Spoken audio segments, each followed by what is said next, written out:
আসসালামু আলাইকুম। কেমন আছেন সবাই? আশা করি সবাই ভালো আছেন। এখন আমরা দেখব কাতারে কিভাবে ভিসা চেক করে। ঠিক আছে, প্রথমত আমরা ক্রমে যাব।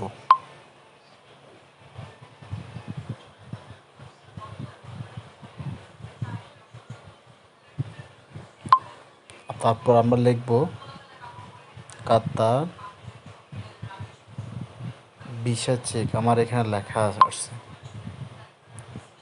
তারপর আমরা এখানে উপরে ক্লিক করব।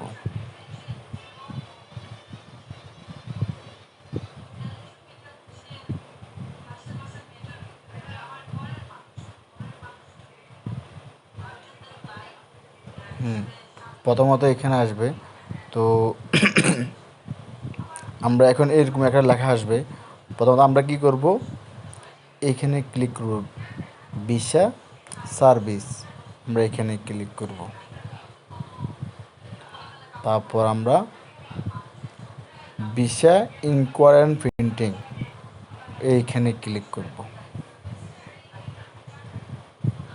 তারপর আমরা এখানে লেখা আছে ভিসার নাম্বার, যদি জানা থাকে অবশ্যই দিবেন, না থাকলে সমস্যা নাই, পাসপোর্ট নাম্বারটা দিবেন। এখানে পাসপোর্ট নাম্বার সিলেক্ট করবেন। এখানে একজনের পাসপোর্ট নাম্বার আছে, এটা আমার। তারপর এখানে আমার ন্যাশনালিটি দিতে হবে, যে কোন দেশে থাকে।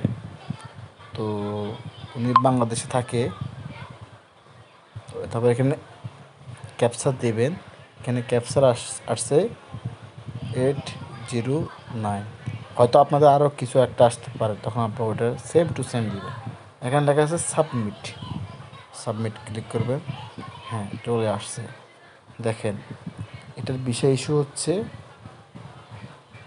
1/9/2017। ওটা অনেক আগে। বিষয় ইজ এক্সপায়ার্ডেড, এই বিষয়টা এক্সপায়ার্ডেড হয়ে গেছে। আর এটা হলো ভিসার নাম্বার। ঠিক আছে, তো আপনাদের এক একটা চেঞ্জ আসে। পরিবর্তে আমি আরও অনেক কিছু ডকুমেন্ট দিব। আশা করি আপনারা আমার ইউটিউব চ্যানেল দেখবেন এবং সাবস্ক্রাইব করে দিবেন। পাশে থাকার জন্য ধন্যবাদ। আল্লাহ হাফিজ। আসসালামু আলাইকুম।